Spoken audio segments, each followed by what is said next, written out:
안녕하십니까. 행복한 아침 이재용입니다. 안녕하세요. 장예은입니다. 네, 새로운 한 주가 시작된 월요일이고요.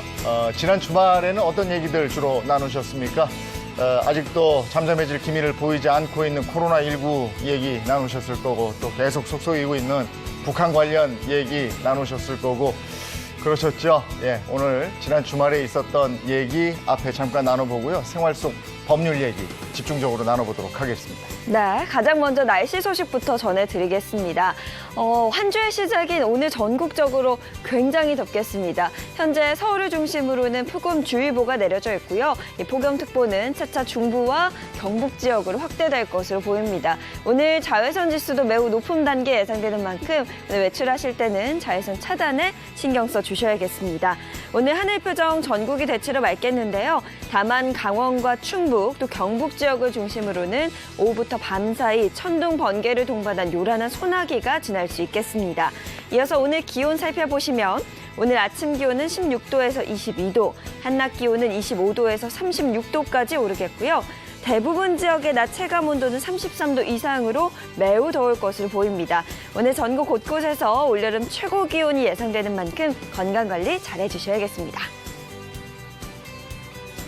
야, 어제도 더웠는데 오늘도 그렇게 덥다고요? 더 덥대요. 네. 자, 6월 22일 월요일입니다. 행복한 아침 지금 시작합니다.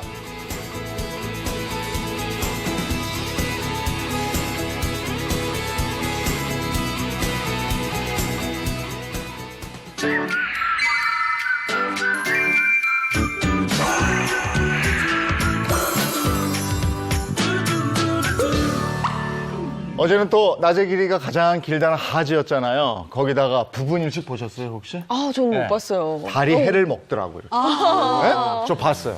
아, 봤어야 되는데 전화 좀 하시지 그러셨어요. 아, 못 보셨어요? 못 봤어요. 아, 10년 후에 보실 수 있어요. 아, 10년이면 네. 내 나이가 60인데. 그때 봐도 되죠. 그럼 환갑 기념으로 한번 보시면 돼요. 여보세요? 한결 기자 어떠셨어요? 저는 뭐 여름에 한강이 좋다 그래서 네. 친구들이랑 한강에 가다가 네. 너무 더워서 그래, 가지 못하고 더웠어. 카페에 주저앉았습니다. 네, 굉장히 더웠어요. 네, 맞아요. 네, 친구들하고 카페에서 좋았네요. 이인철 변호사, 오수진 변호사입니다. 안녕하세요. 네, 안녕하세요. 두 분 어떻게 지내셨어요? 네. 저는 그 시댁에 갔어요. 아이들을 데리고. 그리고 시부모님 찬스로 네. 저도 부분 일식 봤습니다. 아, 그래요? 네, 정말 신기하고 경이롭고 시부모님께 감사드립니다. 저는 이제 오랜만에 이제 서점하고 이제 외식을 했는데 네. 화가 나는 일이 있었어요. 엘리베이터를 타는데 사람들이 마스크도 안 하고 막 떠들고 식당에서도 떠들더라고요. 이 코로나 예절이 좀 필요한 것 같습니다. 네. 그렇습니다. 자, 주말 사이에 있었던 뉴스 몇 가지 짚어보도록 하겠습니다. 첫 번째 소식은 중국이 대규모 식량 지원을 하더라고요. 네. 네, 맞습니다. 이제 중국 내 대북 소식통에 좀 따르면요. 이제 중국이 최근 북한에요. 무려 80만 톤에 달하는 예. 식량을 지원을 했다고 합니다. 네, 보시면요. 중국이 보낸 식량은요. 이 북한의 주식인 쌀이 대부분으로 약 60만 톤이고요. 나머지는 옥수수 20만 톤 정도를 보냈다고 합니다. 네, 중국은 매년 북한에 식량 지원하고 있죠. 네, 그렇습니다. 이 중국은요, 사실 매년 만성적인 식량 부족에 좀 시달리고 있는 북한에 식량을 좀 제공을 하고 있는데요. 사실 북한이나 중국이나 이거를 뭐 외부로 공개를 하고 있지는 않습니다. 이번 지원은요, 지난해 이제 시진핑 주석이 북한 방문 1주년에 맞춰서 좀 이뤄진 것으로 보고 있습니다. 그 시진핑 주석이 작년에 북한 방문한 거 네. 이거 굉장히 의미를 크게 두더라고요. 네, 맞습니다. 이제 시진핑 주석은요, 지난해 6월 20일이죠. 중국 국가주석으로서는 14년 만에 북한에 찾았는데요. 이게 이 북중수교 70주년을 기념하기 위해서 방문했고요. 이틀 일정으로 좀 이루어졌었습니다. 네, 이제 이때도 식량 지원이 좀 있었는데 이제 시진핑 주석은요, 북한 방문을 마치고 돌아오고 나서 약 100만 톤에 가까운 식량을 북한에 지원하기도 했습니다. 근데 지난해 우리가 그 북한에 식량 지원하겠다니까 거절한 적 있었잖아요. 네. 이게 북한의 식량 지원하고 연관이 있을 것 같은데요? 네, 그렇습니다. 이제 북한은요, 지난해 6월이죠. 한국이 지원하겠다는 뜻을 밝혔던 이제 식량 5만 톤을 좀 거절했던 일이 있었습니다. 이게 배경에는 중국의 이 같은 좀 통 큰 지원이 도사리고 있었지 않냐 뭐 이런 분석도 나오고 있는데요. 일단 북한 노동당 기관지인 노동신문이 20일 북중 정상회담 1주년을 기념하는 논설을 게재했는데요. 여기에 이제 북중 친선과 양국 지도자 간의 어떤 두터운 동지적 신뢰, 각별한 친분을 강조하는데도 이 같은 중국의 북한 식량 지원이 자리 잡고 있는 것으로 좀 분석되고 있습니다. 예, 지금 남북 상황이 뭐 별로 좋지 않은데 그 안에 또 저 중국은 이렇게 지원을 해주는데 우리나라지 뭐 하느냐 뭐 이런 얘기도 있다면서요? 네, 맞습니다. 이제 소식통에 의하면요, 북한에서는요, 중국에서는 좀 쌀을 보내주고 있는데 이제 남한에서는 보내주는 건 대북 전단뿐이다. 뭐 이런 불만이 좀 나오고 있다고 합니다. 이제 한미 워킹 그룹을 핑계로 남한이 아무 일도 안 하고 그저 전단만 보낸다는 불만이 터져나오고 있는 상황이라고 하는데요. 북한이 최근 대북 전단과 한미 워킹 그룹을 집중적으로 성토를 하고 있는 이유에는요, 이제 식량 부족 등 북한이 처한 정말 어려운 경제 상황이 한몫을 하고 있다고 합니다. 정작 통 크게 와야 할 식량은 오지 않고 좀 최고 존엄을 건드리는 대북 전단만 날아오는 데 대한 분노가 지금 내부에서는 좀 폭발을 하고 있다고 합니다. 네, 뭐 현재 언론의 보도만 보더라도 북한의 경제 위기가 굉장히 심각한 상황이다 이런 얘기가 있긴 있어요. 네, 그렇습니다. 이제 북한은요, 이제 국제사회의 제재로 지금은 이제 석탄 수출 등의 이제 외화벌이 청구가 모두 막힌 상황입니다.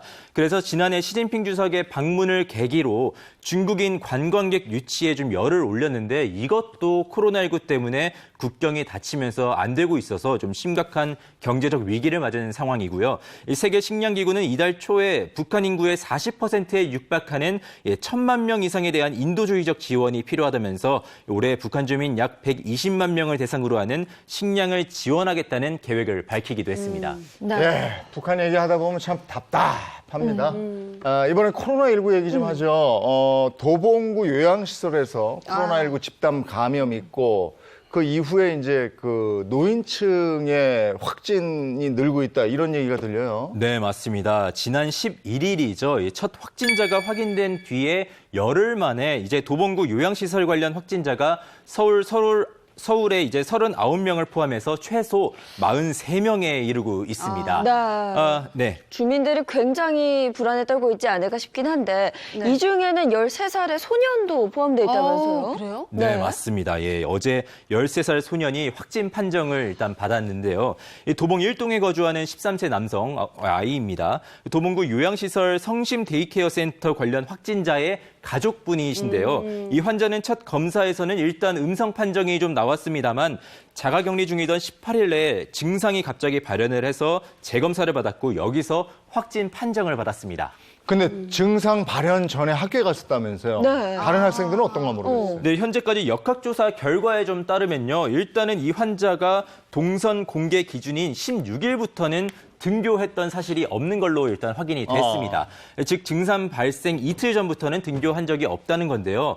다만 중학교 2학년 등고 개학 시각일인 3일부터 5일까지는 일단 등교를 했다고 합니다. 네. 이 서울시 교육청은요. 확진 학생이 12일부터 자가격리를 실시해서 학교와는 좀 관계가 없고 일단 학교는 구성원들이 진단검사를 받거나 등교를 중지하는 일 없이 일단은 정상적으로 운영될 것이다 이렇게 밝혔습니다. 네, 한편 이 도봉구 요양시설의 첫 확진자는 참 안타깝게도 세상을 떠났죠. 네, 맞습니다. 이 첫 확진자가 82세 남성이었는데요. 이분은요, 지난 8일까지 주 6일 하루 8시간가량이나 이 센터를 이용해 왔다고 합니다. 이 남성은 결국 지난 17일 오전에 안타깝게도 사망을 하셨고요. 질병관리본부에 따르면 사망 원인에 대해서는 유가족과 의료진만 일단 알고 있고요. 공개는 하지 않기로 했습니다. 그래서 일단 기조질환자로 알려지긴 했으나 정확한 이 사망 원인은 알려지지는 않았습니다. 근데 이 남성의 아내도 지금 확진 밝혀졌는데 위독한 상태다 이렇게 들었어요. 예, 맞습니다. 이제 사망한 남성의 아내분도 이제 지난 12일 확진 판정을 받았지만요. 이 상태가 너무 안 좋아서 지금은 일단 역학 조사에 응하기는 어려운 상태로 알려져 있습니다. 아내분은요, 데이케어 센터를 이용하지는 않았으나 남편에 의해서 코로나19에 감염된 것으로 확인이 됐습니다. 이 요양시설이 데이케어 센터라고 해서 어르신들이 많이 이용하는 곳이거든요. 뭐 데이케어 센터, 그러니까 매일 뭐 관리를 해준다 뭐 이런 것 같은데 구체적으로 어떤 곳이에요? 네, 데이케어 센터는요, 경증 치매 환자 또는 이제 중풍 등 이런 노인성 질환을 앓고 있는 어르신들이 주로 가시는 곳입니다. 그래서 여기서 미술이나 음악 또는 뭐 운동 치료 서비스를 받는 시설이라고 할 수 있겠는데요. 이분들이 좀 면역력이 약하시고 기저질환이 좀 있으신 분들이 계셔서 약간은 좀 불안한 상황이라고 할 수 있겠습니다. 네, 아무래도 치매 환자분들이 이용하기 때문에 그로 인한 소동도 있었다고 하는데요. 한 치매 환자분이 자가격리 사실을 깜빡 잊고 성당을 방문을 하셨다고요. 네, 조금 더 구체적으로 말씀을 드리자면요. 이 도봉구 요양시설 이용자분이셨어요. 이 자가격리 중에 무증상 상태였는데 이분이 60대 남성이십니다. 이 남성분이 치매로 인해서 자신이 자가격리 중인 거를 깜빡하신 거예요. 그래서 이 남성이 창사동에 있는 성당을 방문한 뒤에 확진 판정을 받게 됐습니다. 그래서 조사를 해봤는데 성당 관계자 한 명을 일단 검사를 했는데 다행히 음성이 나오셨고요.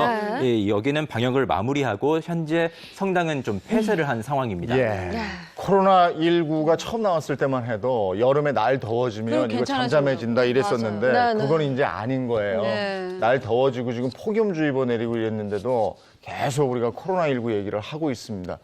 마스크요. 아까 이인철 변호사도 말씀하셨는데 그 폐쇄 공간에서 마스크 안 쓰고 있으면 다른 사람들이 굉장히 불안하고 불쾌하고 이렇거든요. 지금 저희만 비추고 있으니까 안 보이는데 저희 카메라 감독들을 비롯해서 우리 제작 스태프들 전부 마스크 지금 하고 있어요.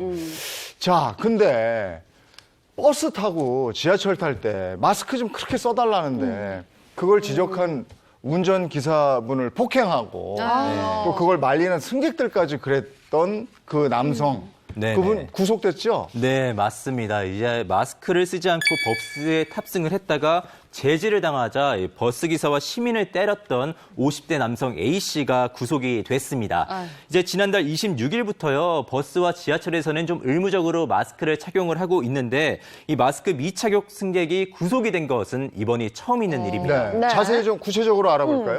구체적으로는 지난 18일 서울 광진구에서 50대 남성 이 A씨가 마스크를 착용을 하지 않고 승객 10여 명이 타고 있는 마을버스에 탑승을 했습니다. A씨는 다른 승객이 마스크를 쓰라고 요구를 하자 욕설을 퍼부으면서 주먹까지 휘둘렀다고 해요. 이후 버스기사가 하차를 요구하자 이를 거부하면서 기사를 비롯해서 다른 승객과도 실랑이가 있었습니다. 이후 일단은 버스에서 내렸지만은 함께 내린 다른 승객의 뺨을 때리는 등 약 5분간 폭행을 한 뒤에 달아났는데 이 버스기사분이 도망가는 A씨의 뒤를 쫓았습니다. 그런데 이 과정에서요. A씨가 버스기사의 목 부위를 물어뜯어서 중상을 아니, 이게 입혔다고 황당하더라고. 뭘 물어뜯으면 흡혈귀 드라큘라 이런 거니까 영화에서나 보던. 네. 기사님 괜찮으세요? 이제 버스기사분은 피부 이식이 필요할 정도로 굉장히 크게 좀 다치신 걸로 알려졌습니다. 하마터면 정말 목숨이 위험할 뻔도 하셨는데요. 네. 목이 물어뜯긴 그 자리 바로 옆이 대동맥이었는데 여기를 좀 다치셨다면은 정말 좀 안타깝게도 사망에 이르실 뻔했다고 합니다. 맞아요. 별일 다 있네요. 아니 진짜 이건 정말 별일이 다 있어요. 그러니까요. 어떻게 그런 일이 있을 수가 있어요. 또 지난 15일이 노인 학대 예방의 날이었거든요. 근데 이 자식들에게 버려진 할머니의 사연 이게 또 많은 분들의 공분을 사고 있단 말이에요. 네, 그렇습니다. 이제 지난해 5월이죠. 청와대 국민청원 게시판에 올라온 글이 하나 좀 있었는데 이게 다시 한번 회자가 되면서 사람들의 공분을 정말 많이 사고 있습니다. 일명 새우등 할머니 사건입니다.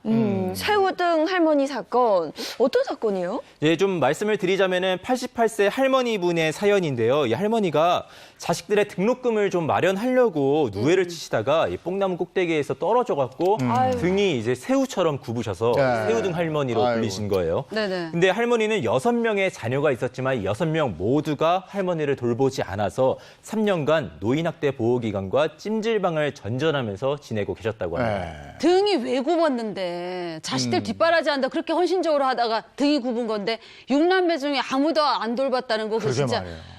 아유 정말 이게 생방송 아니었으면 정말 아유 정말 너무하다 진짜. 그러니까요. 이제 할머니는 평생을 자식 뒷바라지를 하시고 계셔서 부동산이며 현금이며 금부치까지 다 자식들에게 물려주신 거예요. 근데 남은 거라고는 노부부가 좀 살고 있던 집 한 채와 텃밭 하나 이게 전부였는데 이것마저 자식들이 뺏어간 겁니다. 이제 이 둘째 딸과 둘째 아들이 이제 찾아와갖고요. 땅을 사서 자신들이 좀 집을 짓는데 이제 어머님 네. 이제 뭐 땅이랑 뭐 집이랑 좀 팔아서 보태줬으면 좋겠다. 네. 만약에 그렇게 해주면은 자신들이 모시고 살면서 효도하겠다 이렇게 네. 약속을 했다고 합니다. 그래서 이제 뭐 할머니 할아버지가 자신들 살고 있는 뭐 집이며 땅이며 다 팔아서 주신 거죠. 자식들 다 줬군요. 네. 네.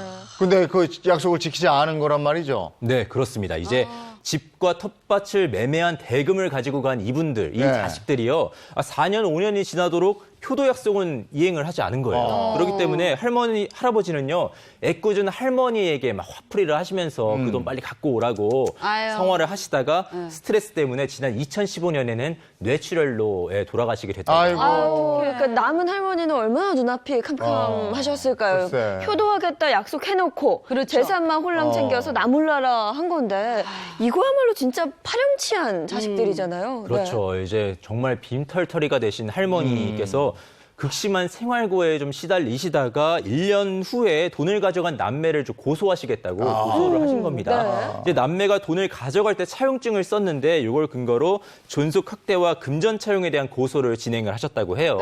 근데 뭐 일단 2달 만에 돌아온 답변은 증거 불충분으로 인한 혐의 없음이라고 합니다. 그러면 6남매는 뭐 처벌도 없이 그냥 잘 살고 있는 거네요? 근데 이해가 안 가는 게 2남매, 3남매도 아니고 6남매인데 그중 아무도 왜 부모님을 모시려고 안 하는지 저는 그게 이해가 안 서로 돼요. 미뤘나 봐. 네, 왜 네. 그랬을까 진짜. 저도 정말 놀란 게 이 자식들이 할머니 몰래 집도 이사를 가고 전화번호도 바꾸고 그래서 할머니가 어떻게 연락할 방법이 없는 거예요. 그런데 이제 어떻게 알아서 이제 막내 아들의 집에 찾아간 겁니다. 이 네네. 할머니가. 찾아갔는데 이분들이 문도 열어주지 않고 할머니가 문을 안 열어줘서 전화를 했더니 여기는 또 어떻게 찾아왔냐 이러면서 또 이제 뭐 폭언까지 해서 끊었다고 합니다. 아이고. 결국 할머니는요 3년째 연락 두절이 됐던 이 막내 아들 집 주변을요 3일간 배회를 하시다가 결국에는 노인학대 보호기관에 들어가시게 됐습니다. 마음 아파. 아니 법에는 이런 거 없습니까? 이렇게 저 자신의 어머니인데 이렇게 방치하는 자식 그렇죠. 처벌 뭐 받아야 벌 주는 되고. 뭐 방법 없습니까? 조선시대 같으면 곤장 100대를 다 때렸어요. 그거 좋은데. 네, 지금 시대는 그럴 수는 없고 이게 이제 네. 법적으로는 존속 학대죄가 될 수가 있어요. 이제 자신의 부모님 같은 사람을 이제 폭행이라든지 상해할 경우 이제 학대죄가 될 수 있거든요. 네. 형량도 꽤 높습니다. 이제 5년 이하의 징역이나 700만 원 이하의 벌금형인데 실제로 실무에서는 잘 처벌이 안 돼요. 근데 왜냐하면 첫 번째로 이 부모님들이 고소를 안 해요. 자식들 처벌받을까 봐. 그리고 설령 신고가 됐다 하더라도 처벌하지 않는다. 이렇게 됐기 때문에 그냥 위야무야 되는 경우가 많거든요. 이게 굉장히 좀 심각한 문제라고 볼 수가 있습니다. 네, 그리고 특별법이라고 할 수 있는 노인복지법도 있는데요. 여기서는 조금 더 그런 학대 행위 그리고 노인을 보호하지 못하는 행위를 더 구체화해서 구별을 하고 있습니다. 예를 들면은 치료에 이제 돈이 필요한데 그런 치료나 보호를 소홀히 하거나 이런 경우에도 5년 이하의 징역 또는 5천만 원 이하의 벌금형으로 처벌할 수가 있고요. 아까 형법상의 존속 학대죄 같은 경우에는 5년 이하의 징역인데 만약에 이 노인의 신체에 상해를 입혔다고 한다면 노인복지법 위반으로 7년 이하의 징역 등으로 처벌될 수가 있습니다. 네, 그런데 아까 얘기 들어보니까 그 둘째 딸과 둘째 아들은 증거불충분으로 혐의, 무혐의 처분을 받았잖아요. 네. 이거 뭐 처벌할 수 있는 길이 없는 거예요, 그러면? 그러니까 이미 한 번 무혐의 받은 거는 다시 처벌하기가 어렵고요. 또 여러분 아시겠지만 한 번 준 재산, 돈 같은 거 받은 경우 있어요? 거의 받기 어려워요. 근데 여러분 너무 낙담하지 마시기 바랍니다. 오늘 방송을 잘 보면 네. 제가 한 번 준 재산도 다시 받을 수가 있고 또 불효자식한테 효도 받을 수 있는 방법을 알려드리니까. 중요하다. 채널 고정 이런 거예요. 알겠습니다. 근데 이렇게 존속 학대죄? 이거 공소시효는 어떻게 돼요? 일단은 그 형법상의 존속학대죄가 5년 이하의 징역 등이고 그리고 아까 말씀드린 것처럼 노인복지법 위반의 경우에는 7년 이하의 징역 등으로 처벌이 됩니다. 그래서 7년까지는 그 공소시효가 이제 유효합니다. 그런데 보통은 증거가 있어야 되는데 이런 증거로서는 뭐 녹음이라든지 뭐 막말을 하거나 아니면 가서 돈을 벌어오라고 하거나 너무 몸이 아픈데 치료비도 안 주고 구박을 하거나 이런 것들에 대한 증거가 있어야 되는데 우리 어머님 아버님들 그걸 녹음하거나 이렇게 하기가 어려우시잖아요. 그렇죠. 그러니까 주변에서 정말 많은 관심을 가지고 굉장히 슬퍼 보이시거나 계속 몸이 아픈데도 돌아다니시거나 이런 분들은 좀 예의주시해서 봐주시기를 바랍니다. 앞서 말씀드린 그 6남매 사건 말고도 노인 학대 문제가 점점 늘어나는 관련 추세 어떻게 됩니까? 네, 그 지난 15일에 발표한 서울시 노인학대 현황에 좀 따르면요. 네. 예, 서울에서 발생한 노인학대 피해가요. 15년 만에 무려 3배 이상이 늘었다고 합니다. 보시면요. 첫 통계가 나온 2005년에는 600건이 좀 채 안 됐는데 작년에는 1,900건이 훌쩍 넘은 겁니다. 너무했다. 지난해 기준 65세 이상 인구 10,000명당요. 13.3건의 학대가 발생한 셈입니다. 이 가장 화가 나는 건요. 이제 가해자의 약 37%. 그러니까 3분의 1 이상이 바로 아들이었고 그리고 그 뒤를 이어서 배우자, 딸 순이었습니다. 자, 이래요. 지금 현황이 지금 보시는 바와 같습니다. 그래서 오늘은 가족끼리 왜 이래 시간에요. 이렇게 노인들을 공경하지 않고 학대하는, 방치하는 그런 것에 대한 얘기를 나눠보도록 하겠습니다. 가족끼리 왜 이래입니다.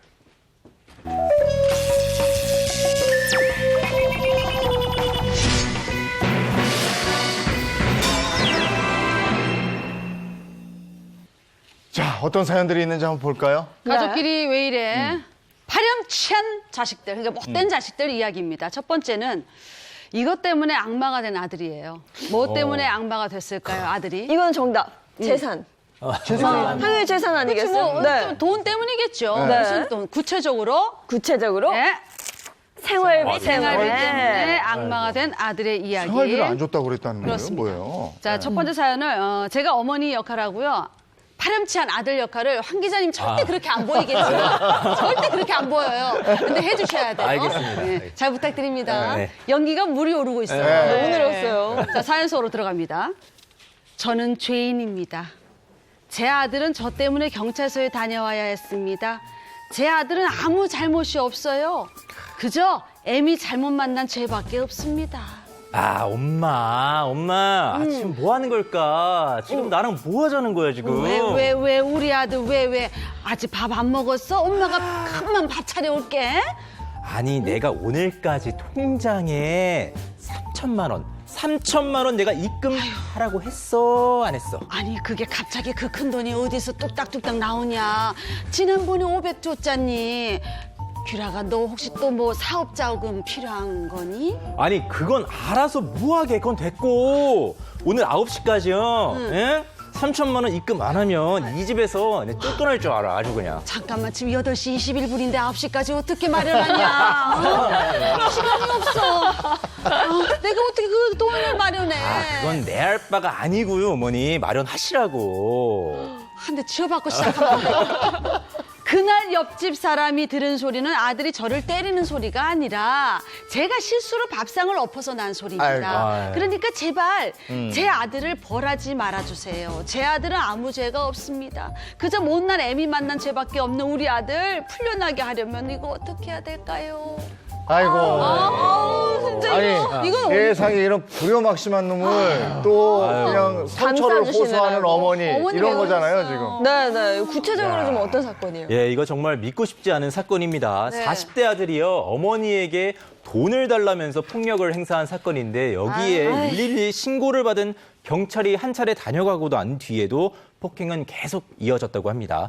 아들의 요구사항은 단 하나, 바로 돈이었고요. 네. 어머니에게 현금 3천만 원과 생활비를 달라고 요구했음에도 이걸 들어주지 않자 오늘 밤 9시까지 생활비를 안 주면 고려장을 하겠다, 이렇게 협박을 했다고 합니다. 고려장이 식당 이름에 고려장 예약해놓겠습니다도 아니고 고려장이 언제적 얘기예요? 야, 지금 그런 자, 사람들이 있어요. 근데 어머니는 선처를 호소하고 있어요. 그렇다면 OX를 한번 풀어볼게요. 네. 어머니가 선처를 호소하면 이 나쁜 아들을 구속되지 않을 수 있다. 있다면 O, 아니다. 그래도 구속이 된다면 X 이렇게 해주시면 되겠습니다. 네. 하나, 둘, 셋.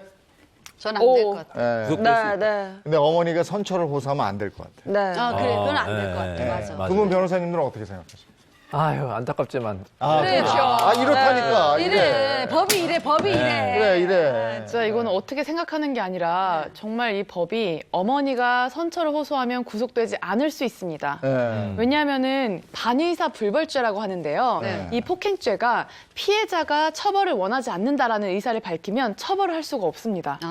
그래서 이 범죄 같은 경우에는 이제 사실 어머니께서 우리 아들 처벌하지 말아주세요라고 간곡하게 호소를 하면 처벌할 수가 없는 범죄인데 그럼에도 불구하고 너무 이거 사건이 심각하잖아요. 네. 검찰에서는 이거를 존속폭행으로 이제 기소하지 않고 이거를 특수 존속 폭행 또는 아니면 존속 상해죄로 기소를 했습니다. 이렇게 되면 이건 반의사 불벌죄가 아니거든요. 이 경우에는 아무리 어머니가 처벌하지 말아주세요라고 부탁을 해도 네. 처벌을 할 수가 있습니다. 특히나 그 형법상의 형량도 굉장히 높은데 네. 존속 상해 같은 경우에는 10년 이하의 징역 등으로 처벌이 되고요. 그리고 특수 존속 폭행의 경우에는 5년 이하의 징역 등으로 처벌이 됩니다. 갑자기 사이다를 한 잔 샥 마신 것처럼. 시원해졌어요. 그러면 처벌하면 되는 거잖아요. 예, 처벌을 하면 되는데 네. 그래도 또 문제가 있습니다. 이 폭행이나 상해죄 같은 경우에는요. 양형인자에 그 피해자하고 합의를 했는지 피해자가 처벌을 원치 않는다는 의사가 있는지 이것이 굉장히 중요하게 작용을 합니다. 그래서 기소가 잘 됐다 하더라도 피해자하고 합의가 됐거나 아니면 피해자가 이거는 정말 처벌하지 말아주세요. 선처를 부탁드립니다. 이러면 처벌이 굉장히 약하게 됩니다.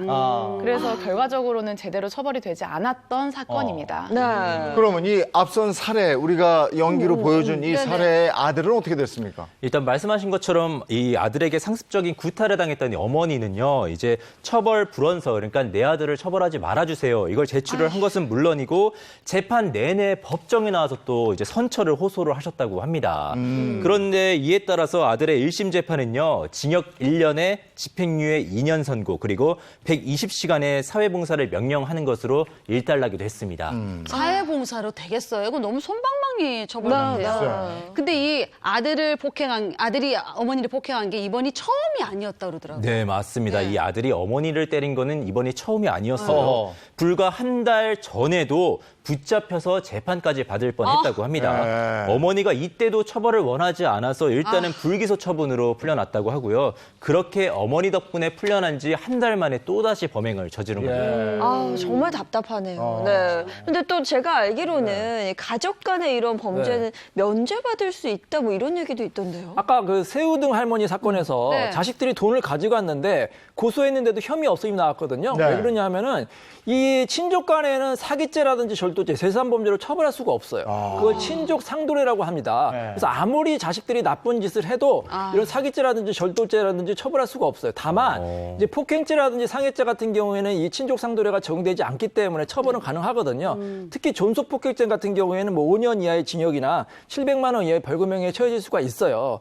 하지만 이것도 역시 마찬가지로 이 부모님이 처벌하지 않는다. 그럴 경우에는 실제로 기소도 안 되는 경우도 있고 형량도 굉장히 가벼운 경우도 있습니다. 그러니까 이 가족 간에 폭행이 발생했을 때 그 피해자의 의사가 굉장히 중요한 거예요. 예, 가족 간의 폭행이 부부 간에도 마찬가지예요. 이제 아내가 이제 남편을 신고해요. 가정폭력 때문에 112에 신고하면은 경찰이 출석해서 가장 먼저 물어보는 게 남편의 처벌을 원합니까? 그래, 맞아. 그러니까 아내 같은 경우에는 일단 다급해서 경찰에 부르긴 했는데 맞아. 또 생각해보니까 남편은 또 전과자를 만드는 것도 그렇고 보복이 들어와가지고 또 막상 또 처벌을 원하지 않습니다. 이렇게 하는 경우가 많거든요. 그러면 바로 또 풀려나는 거예요. 안타깝습니다. 답답하네요. 네. 근데 전에 또 이런 일 있었잖아요. 재산 안 준다고 가스 호스 잘라가지고 어머니를 폭행하고 막 협박하고 뭐 이런 거 있었잖아요. 네. 그런 아들이 있었죠. 네, 맞습니다. 지난 2018년에 이 용산구에서 있었던 일인데요. 50대 아들이요, 70대 어머니가 재산을 자신에게 주지 않자 이제 가스 호스를 가위로 잘라서 여기에 무서워. 라이터로 불을 지피겠다고 협박한 사건이 한 번 있었습니다. 이건 죄질이 굉장히 심각한데 어떻게 됐나요? 이 사건은요, 특수존속 협박과 퇴거불응 등의 혐의로 기소가 됐는데 이때도 어머니가 처벌을 원하지 않으셔서 징역 1년에 집행유예 2년으로 선고가 됐습니다. 재판부는요, 죄질이 상당히 불량하나 피해자가 처벌을 원치 않기 때문에 일단 형을 정했다면서 양형 사유를 밝히기도 했습니다. 이 경우는 그냥 협박 아니라 뭐 특수 존속 협박 그거잖아요. 이거 특수 존속 협박도 반의사 불벌죄 여기 들어가는 건가요? 와, 이제 질문이 굉장히 좋아졌는데요. 퀄리티에 지금. 반의사 불벌, 반의사 불벌죄 거기 들어가는 건가요? 일단은 의사에 반해서 처벌하지 않는다라는 게 반의사 불벌이잖아요. 특수 존속 협박죄 같은 경우에는 반의사 불벌죄가 아닙니다. 그런데 이제 그 앞에 특수가 붙어갔기 때문인데 그 특수가 뭐냐면요, 다수의 그런 그 다수의 위협을 보이거나 아니면 아니면 위험한 물건을 휴대해서 협박한 경우에요. 여기서는 라이터에 막 불을 지르겠다고 하면서 협박했던 네. 이 부분이 바로 특수 존속 협박이 되는 것인데요. 일반 존속 협박이나 뭐 일반 협박죄 같은 경우에는 반의사 불벌죄입니다. 그렇지만 특수 존속 협박죄는 반의사 불벌죄가 아니라서 네. 어머니가 처벌하지 말아주세요라고 해도 처벌할 수가 있어요. 하지만 결국에는 그 아들의 어머니가 처벌을 원치 않고 선처를 이제 호소하면서 제가 우리 아들 잘못 키웠습니다. 잘 키우겠습니다. 네. 잘 가르치겠습니다. 이런데 어떻게 강력하게 처벌을 하겠어요? 죄가 줄어드는 거니까. 그렇죠. 결국에는 감형 사유가 되었던 것입니다. 이 상황에서 제가 한 가지만 덧붙이는 게 제가 아들이 자꾸 어머니한테 생활비 달라고 요구하잖아요. 네. 이거 법적으로 완전히 잘못 알고 있는 거예요. 반대로 아들이 어머님한테 생활비를 지급을 해야 됩니다.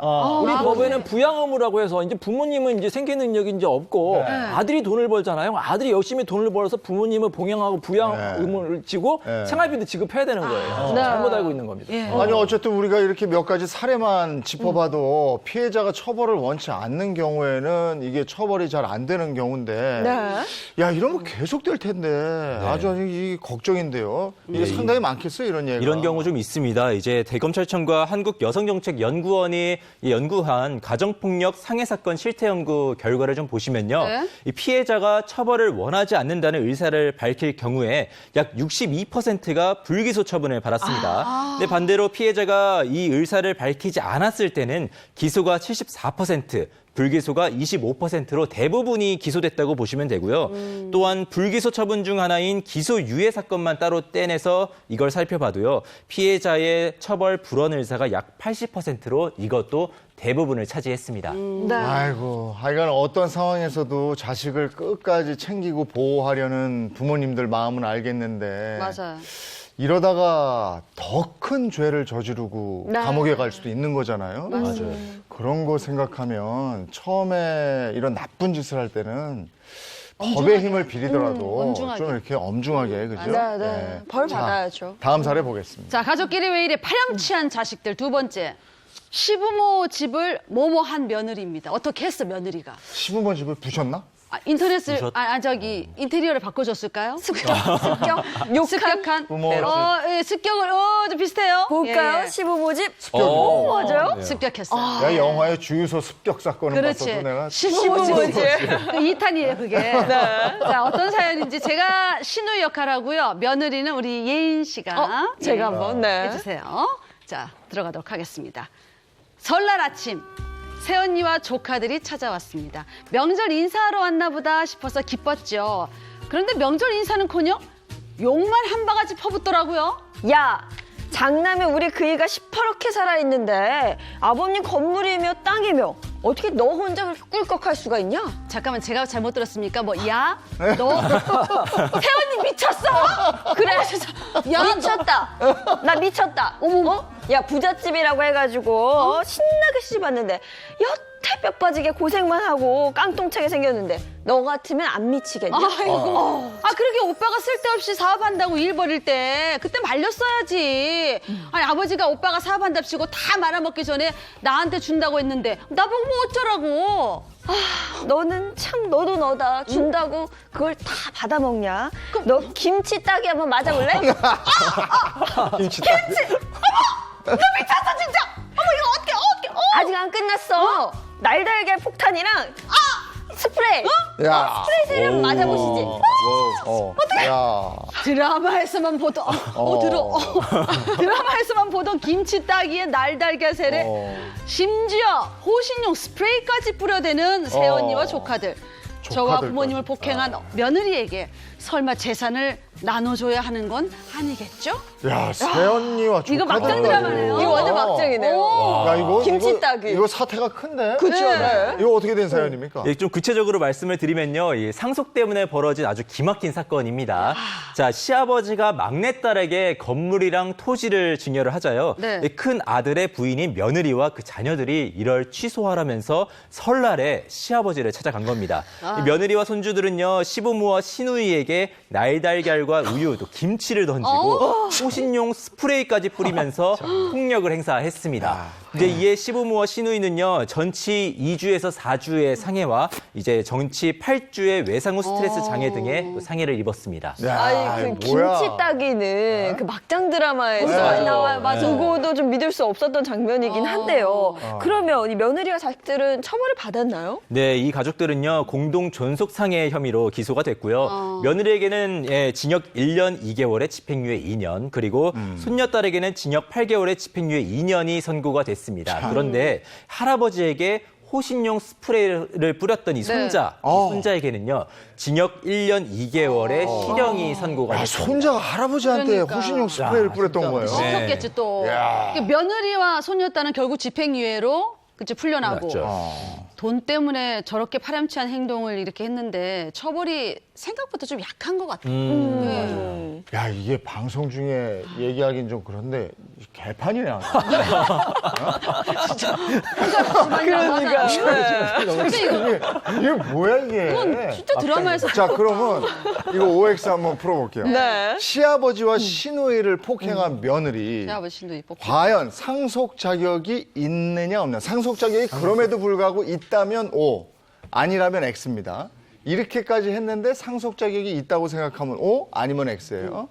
자, 하나, 둘, 셋, 들어주세요. 없죠? 전 X. 네, 네, 왜냐면 폭행을 했기 때문에. 김치를 있다고 그래도 안 돼. 먹는 안 거 갖고 된다. 장난치면 안 돼. 맞아요. 근데 없어요. 이거 어떻습니까, 두 분? 네, 안타깝게도 상적이 있습니다.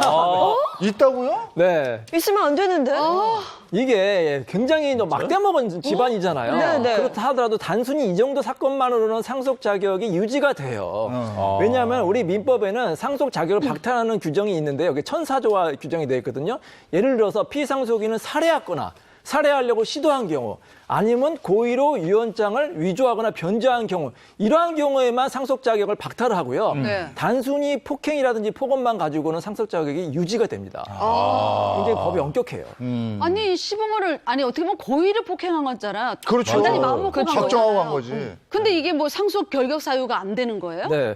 물론 이제 법을 좀 이제 확장하자 그런 움직임이 있어요. 구하라법도 비슷한 취지인데 하지만 아직까지는 이 정도 폭행이라든지 뭐 상해 이 정도만 가지고는 상속 자격이 박탈되지는 않고 적어도 피상속인은 살해하려고 하거나 그 정도가 되는 중범죄가 돼야만 상속 자격이 박탈이 됩니다. 아니, 근데 상속 자격이라는 게 그 아들한테 있는 거 아니에요? 며느리한테 그렇죠. 있어요? 큰아들한테. 근데 이런 게 있어요. 우리나라 법에 굉장히 특이한 제도인데 대습상속이라는 제도가 있어요. 예를 들어서 부모님이 계신데 네. 남편, 아들이죠. 아들이 먼저 사망을 했어요. 근데 며느리가 옛날에 조선시대 같은 경우에는 이제 그 시부모님을 계속해서 부양하는 경우가 있었잖아요. 맞아요. 그럴 경우에는 며느리가 이제 고맙고 며느리의 생계를 인정하기 위해서 며느리에게도 재산 상속권이 인정이 됐거든요. 네네네. 그게 현행법까지 계속 유지가 되는 거예요. 예. 그러니까 사위들이 왜 며느리만 인정하냐, 사위도 인정해달라고 해서 사위까지 인정이 됐어요. 그래서 지금은 며느리나 사위 같은 경우에 배우자가 먼저 사망할 경우에 대습상속, 상속권이 있습니다.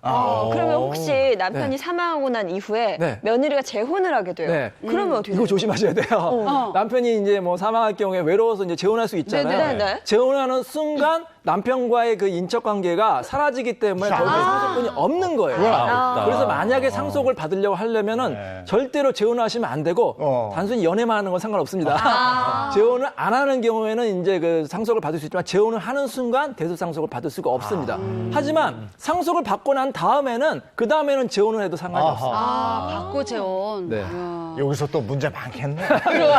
근데 이 사건은 시아버지가 이미 시누이에게 건물과 토지를 증여했잖아요. 네. 근데 시아버지 뜻이기 때문에 이미 상속분 끝난 거 아닌가요?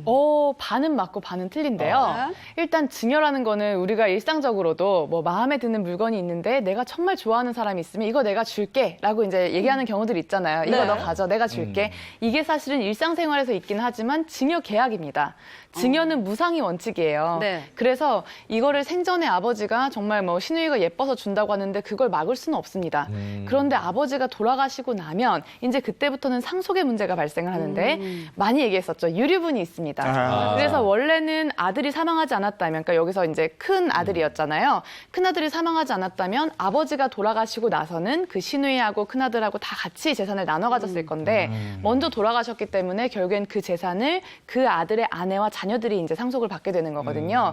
요때 요 유류분은 주장을 할 수가 있고 이 유류분은 원래 그 남편이 사망하지 않았다면 받을 수 있었던 몫의 2분의 1이 됩니다. 예. 요리고는 주장할 수 있군요. 네, 네. 예. 있다 이런 얘기입니다. 네. 자, 다음 사연 볼까요? 자, 가족끼리 왜 이래 파렴치한 자식들. 세 번째.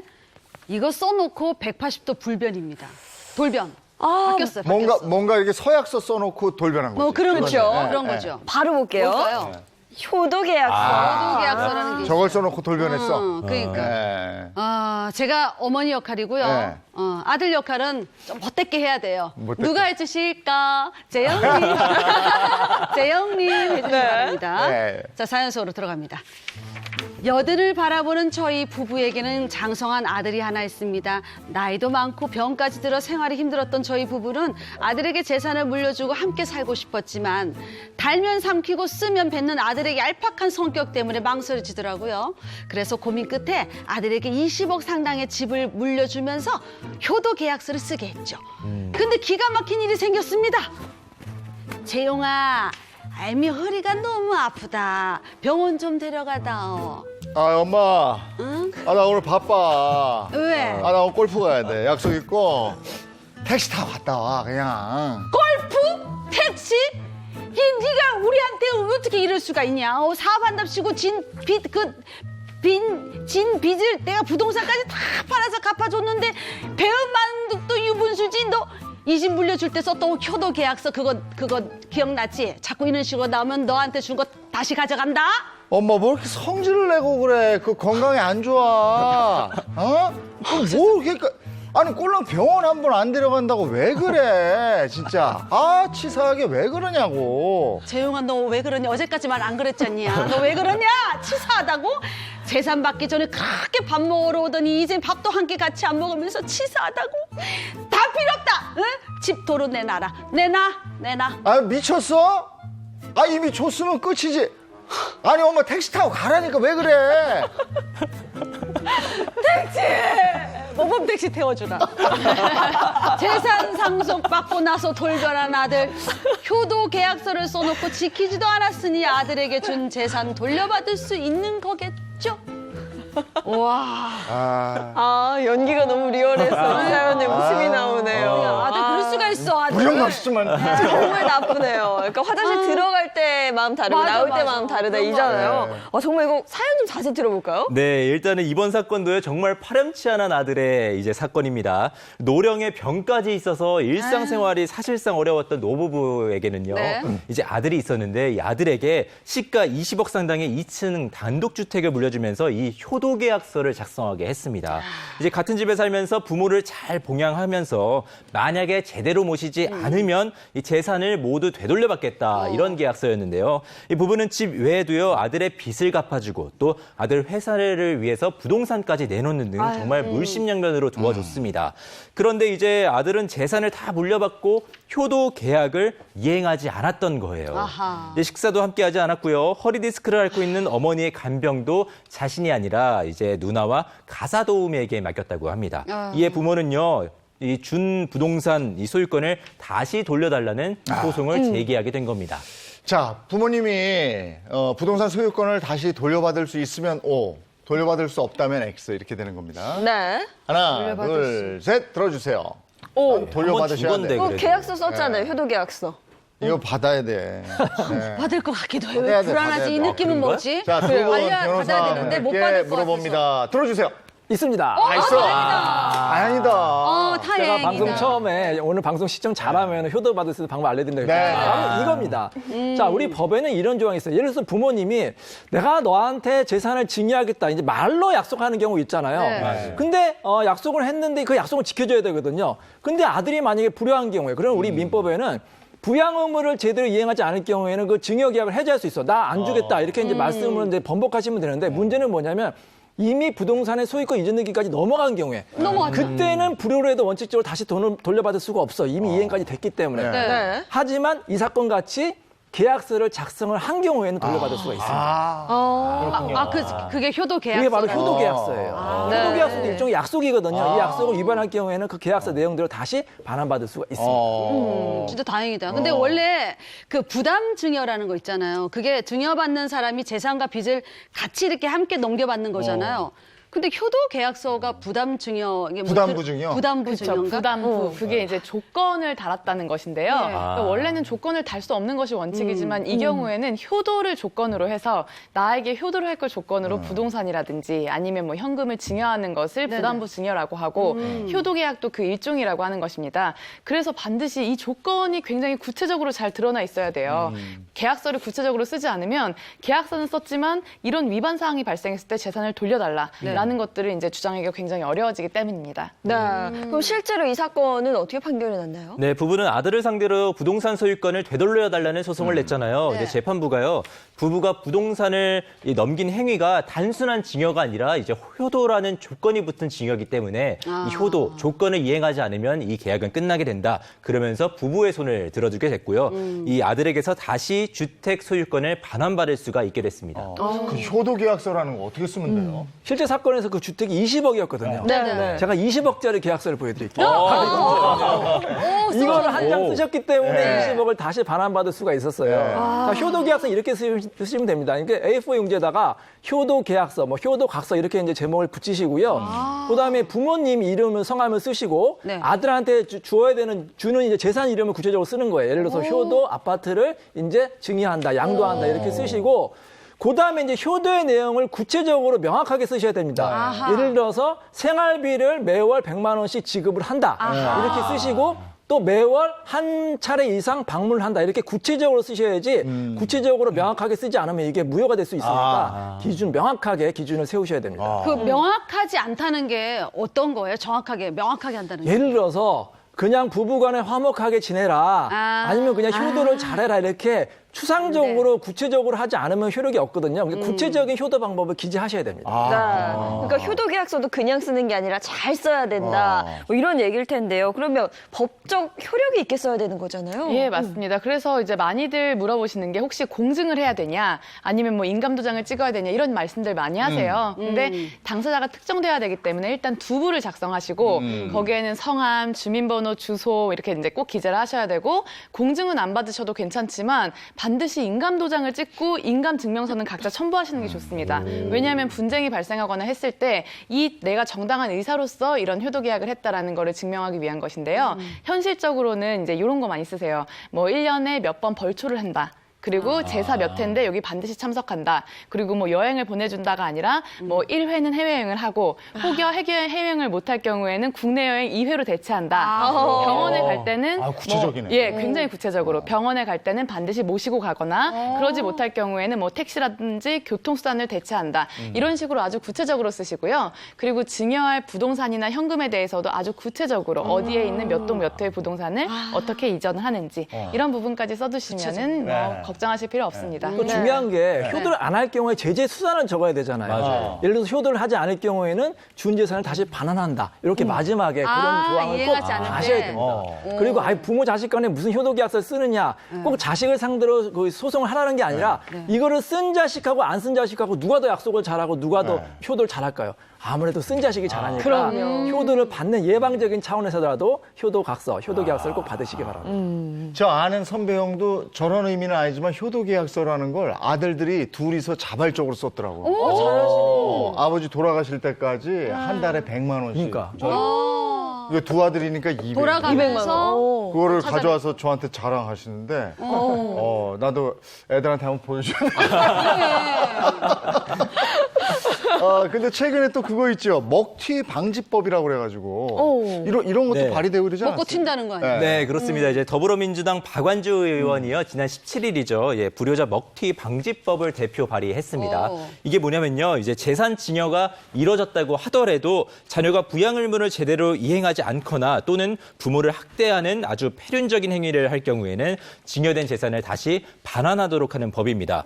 해외 입법 사례를 좀 보시면요, 일본을 제외하고는 독일, 스위스, 오스트리아, 프랑스 등 대부분의 나라에서 이미 이행한 부분의 반환을 청구할 수 있도록 규정을 하고 있습니다. 네. 재산이 부모 재산이 어느 정도 됐을 때는 야 이건 뭐 그렇게까지 해야 되나 이게 아니고 좀 이제는 그 법적으로 뭐 하나 확실하게 만들어둘 필요가 있을 것 같아요. 네. 예전에 그런 말도 있었잖아요. 끝까지 쥐고 있어야 된다고. 맞아요. 그러니까 네. 이게 끝까지 쥐고 있는 것도 법적 보호를 좀 받아야 되겠네요. 그리고 이제 직접 이제 자식한테 요구하기 좀 껄끄러우신 분들은 네. 이 전문가를 찾아가는 거예요. 변호사를 찾아가면 변호사가 다 써주거든요. 네. 그러니까 전문가가 추천하는 거니까 여기 도장 찍어라 이렇게 말씀하시면 되고요. 예. 그리고 계약서를 안 쓰고 또 녹음을 해도 대화를 녹음해도 그게 법적 효력이 발생합니다. 그러니까 어렸을 때부터 습관 들이는 거 괜찮은 것 같아요. 저희 애들은 아직 초등학교 때 효도 쿠폰 이런 거 있잖아요. 오늘은 안마 해주기, 뭐 설거지 해주기. 요거 좋던데요? 네. 자, 오늘은 안마다. 자, 이거 써. 쿠폰 딱딱 던지면서 하니까 그때그때 하니까 괜찮더라고요. 정말 좋죠. 네. 그래서 혹시 그렇게 안 할 경우에는 이번 달 용돈은 또 그렇지, 그렇게 그렇지. 이게 이제 자동적으로 효도 계약 비스무리하게 되는 거죠. 치킨 배달은 없다. 이런 거 요즘 애들이 잘하죠. 근데 아이가 자녀가 하나일 경우에는 그렇지만은 한 둘, 셋 이렇게 될 때는 너희들 내가 죽은 다음에 너희 형제들 분쟁을 없애기 위해서라도 그렇지. 내가 요거 확실히 정리하마. 그래, 맞아. 그래요. 법적으로 하자 해서 네, 네. 변호사 사무소에 가서 그렇게 하는 거는 많은 돈 안 들잖아요. 네, 그럼요. 뭐 그게 비용 많이 안 듭니다. 네. 네, 네. 그리고 효도 계약보다 더 좋은 건 뭐냐면 재산은 끝까지 가지고 계시고 유언장을 작성하는 거예요. 유언장. 제가 아는 분은 뭐냐면은 이 첫째 아들이 효도하면은 첫째 아들한테 준다고 쓰시고 다음에 또 진짜? 바꿔요. 차남한테 준다. 계속 효도 경쟁을 시키는 거예요. 그러니까 유언장 계속해서 바꾸는 것도 좋은 방법이 될 수가 있습니다. 알겠습니다. 도움 말씀 고맙습니다. 고맙습니다. 네. 자, 이번엔 자동차 관련 얘기 나누겠습니다. 네, 어떤 내용인지 영상부터 보고 오시죠.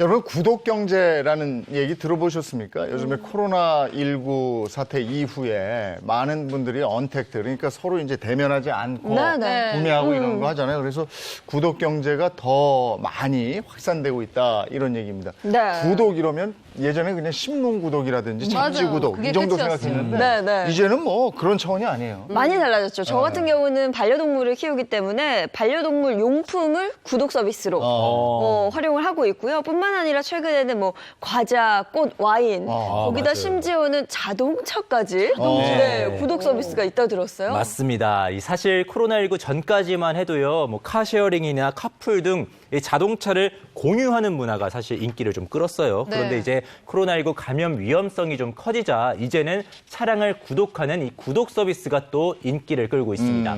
자동차 구독이 뭔지 정확하게 좀 말씀을 해주셔야 될 것 같아요. 예, 자동차 구독 서비스는요, 뭐 정기적으로 일정한 금액을 내고 이제 한 회사에서 나온 다양한 모델의 차량을 빌릴 수 있다 이렇게 생각하시면 되겠고요. 네. 이 특정 차량을 이 장기적으로 대여하는 리스나 모델에 따라서 좀 대여비가 조금씩 다른 렌탈과는 다르게 이 같은 비용으로 여러 가지의 차량을 이용할 수 있다는 것이 좀 다릅니다. 네, 확실히 제 주변의 지인들도 이 자동차 구독 얘기를 요즘에 더 많이 하더라고요. 일단은 경제적인 면도 그렇고요. 장점이 굉장히 많다고요. 네, 그래서 제가 오늘은요, 이 자동차 구독 서비스에는 도대체 어떤 장점들이 있는지 하나씩 좀 설명을 드리도록 하겠습니다. 네, 똑똑한 소비 자동차 구독 서비스 해서 저희가 세 가지를 추렸습니다. 첫 번째. 소형부터 세단 한 달마다 바꿔 타기.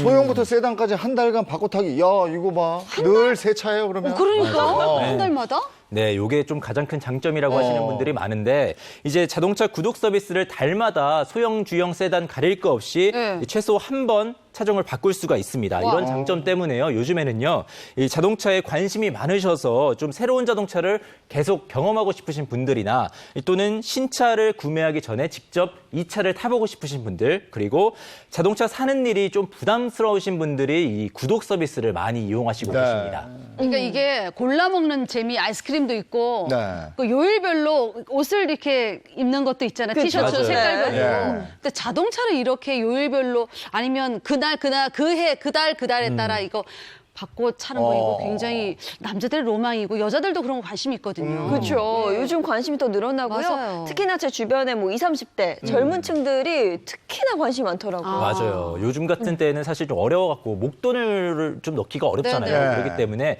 목돈을 들여서 차량을 구매해서 소유를 하기보다는 일단 정기적으로 구독을 해서 그 차를 활용하는 거. 이게 좀 인기를 끌고 있습니다.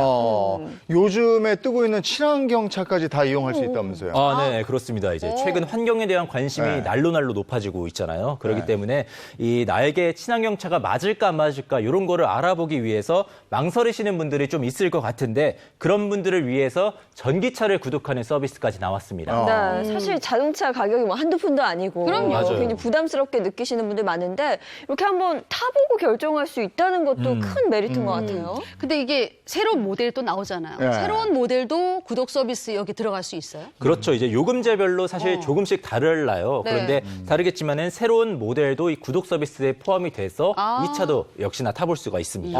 다양한 차종을 경험해 볼 수 있다는 거 정말 괜찮은데? 좋죠. 그럼요. 네. 예. 자, 다음 거 있습니다.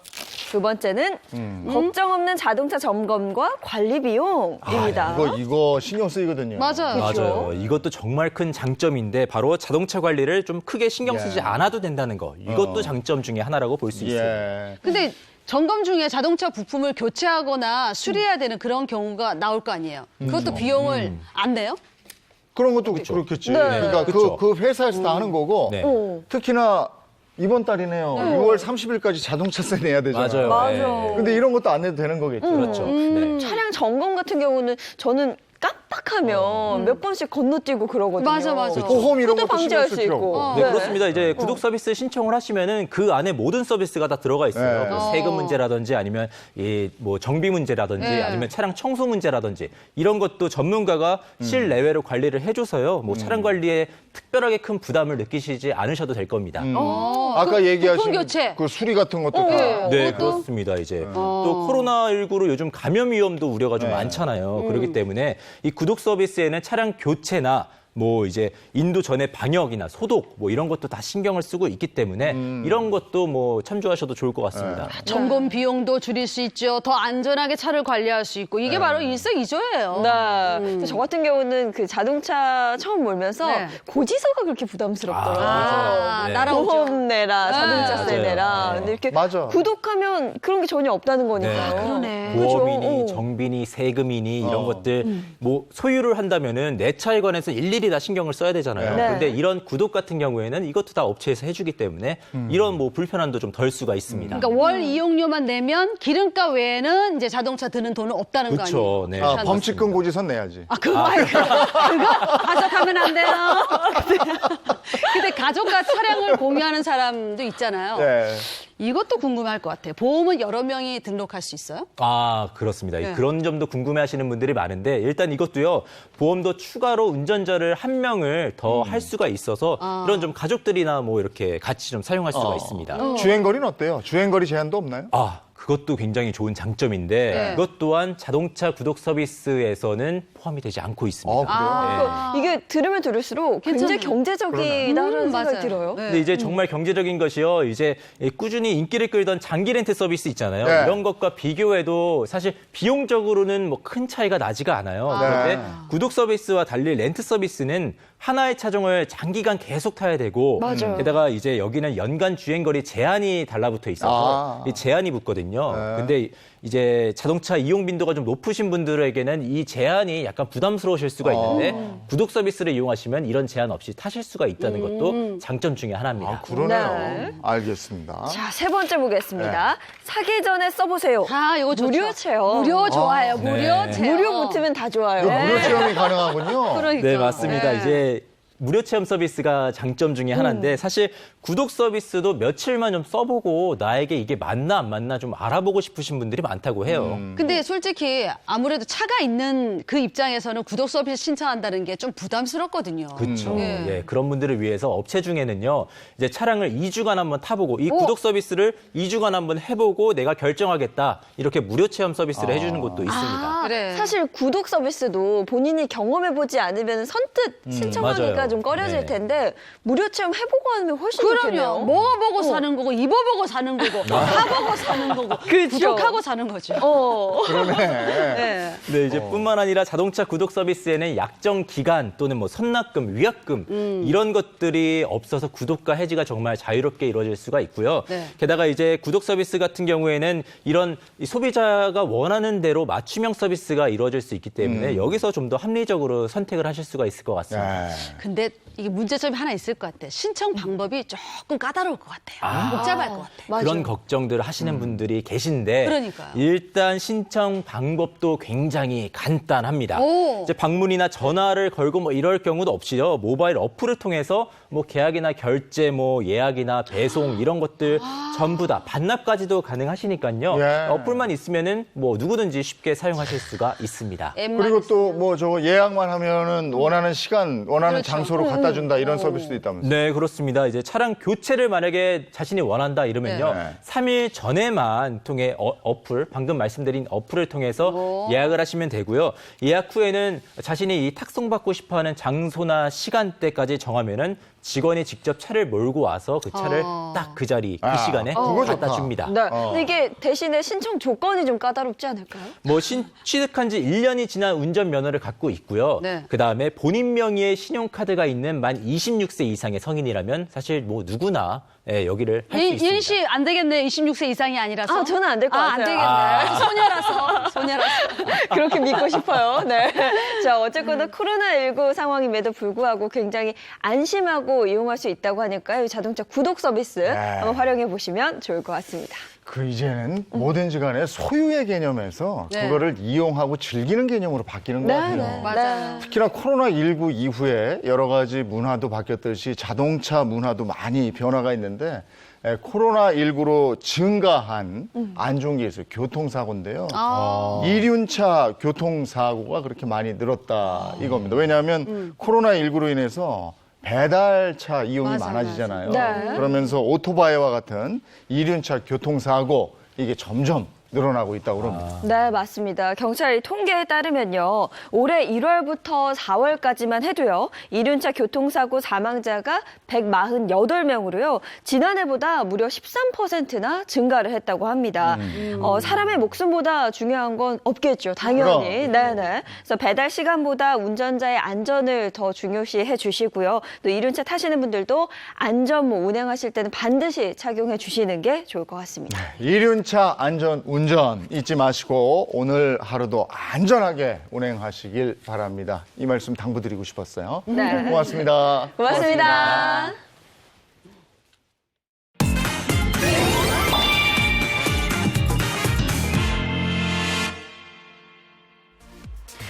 동두천시 보산역 일대에 세계 음식거리가 조성됐는데요. 코로나19로 인해 어려움을 겪고 있는 지역 경제 활성화에 도움을 줄 수 있을지 기대됩니다. 자세한 내용 영상으로 함께 보시죠.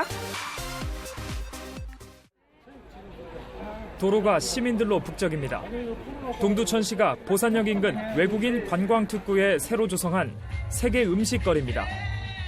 미군 부대와 인접해 있고 외국인이 많아 특유의 자유로운 분위기를 즐기는 인파가 몰렸습니다. 서양식부터 아시아까지 각국 음식을 맛볼 수 있는데 매년 3월부터 11월까지 운영될 계획입니다. 올해는 첫 개장을 앞두고 코로나19 여파로 2차례 연기 끝에 문을 열었습니다. 방문객은 모두 마스크를 착용하고 손소독과 발열 체크도 거쳐야 합니다. 마스크를 반드시 착용을 해주시고요. 옆 사람과의 간격을 유지해 주시기 바랍니다. 음식을 먹을 수 있는 공간도 밀폐된 실내가 아니라 실외나 환기가 되는 건물로 마련했습니다. 동두천시는 청정 지역이니까 대책을 마련하고 더 이상 미루면 지역 경제가 완전히 죽을 것 같아서 이렇게 추진하게 되었습니다.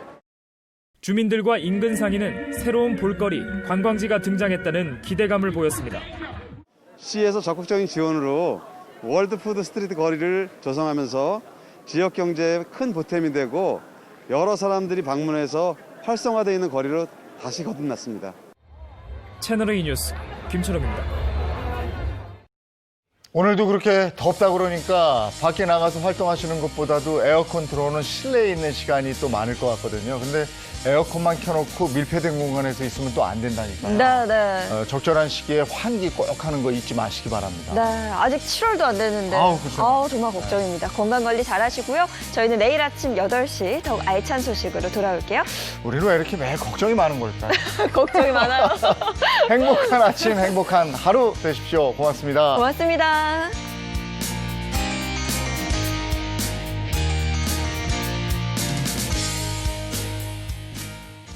채널 A